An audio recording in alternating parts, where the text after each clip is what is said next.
papedanya dililitkan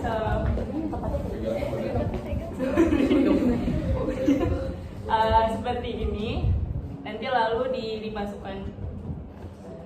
Jadi agak kurang kental. Nah, gitu. Ini kurang lebih seperti ini.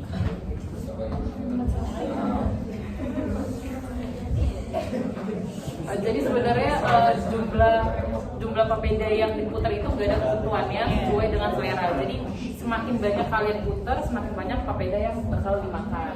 Nah, dan terakhir baru dimasukin ikannya. Nah, jadi seperti ini teman-teman.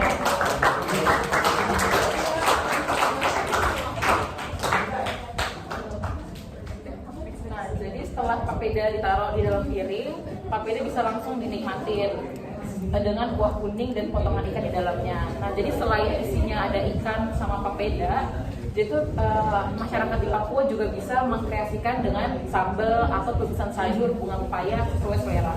Jadi sebenarnya papeda ini bisa dibilang kayak nasinya orang Papua. Jadi rasanya pun hambar, beda rasanya. Nah, kuah ikan ini tuh sebenarnya jadi lauknya, bisa boleh ikan, boleh ayam misalnya. Jadi kayak emang paling khasnya emang ikan acar ikan kuah kuning, tapi di sana tuh menjadikan ikannya semua sebagai lauk gitu.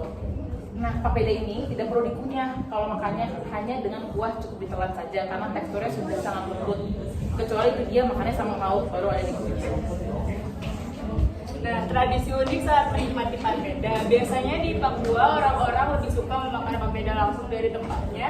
Jadi tidak dipindahkan dulu ke dalam piring seperti setelah diputar papeda langsung dicocol ke dalam kuah kuningnya. Nah, piring yang digunakan itu biasanya hanya untuk menjadi tempat kuah kuning saja. Nah, selanjutnya cara makan papeda dari suatu tempat ini sudah menjadi budaya tradisi kebersamaan bagi orang-orang Papua. Jadi dengan memakan bersama saling berbagi papeda itu merupakan budaya kebersamaan bagi orang-orang di Papua. 4 menit lagi. Baik teman-teman, di sini aku ingin menjelaskan mengenai konditur gastronomi papeda khususnya di Jayapura atau di Papua. Jadi kita pertama ini jam 8 sampai 8.45 kita titik kumpul dulu di hotel. Kegiatan itu ngapain aja? Ada penjemputan peserta dan perkenalan itinerary dan juga briefing singkat mengenai budaya dan kuliner yang ada di Jayapura atau Papua. Kemudian setelah itu jam 8.45 sampai jam 10 kita mengunjungi kebun sagu, yaitu tepatnya di Dusun Sagu Pikiai Pai, dan juga ke pasar tradisional, yaitu untuk melihat gitu ya bahan utama dari papeda yaitu adalah sagu dan juga membeli bahan-bahan tradisionalnya di pasar tradisional. Kemudian selanjutnya di jam 10 sampai jam 12 kita mengunjungi rumah tradisional ke rumah adat Papua, rumah Honai.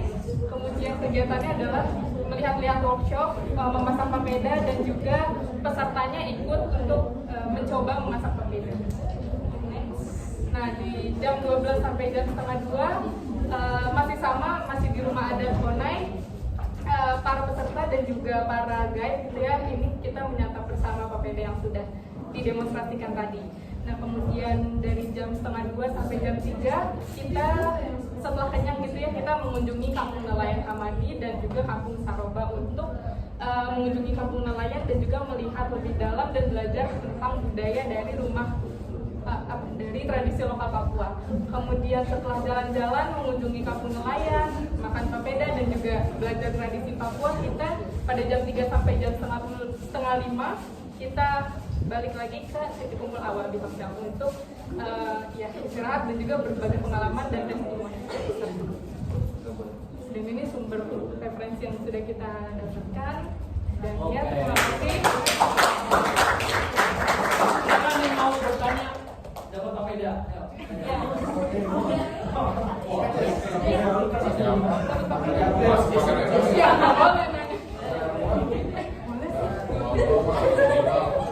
Kira-kira nih, kalau ada jualan paket gastronomi gitu berapa biayanya?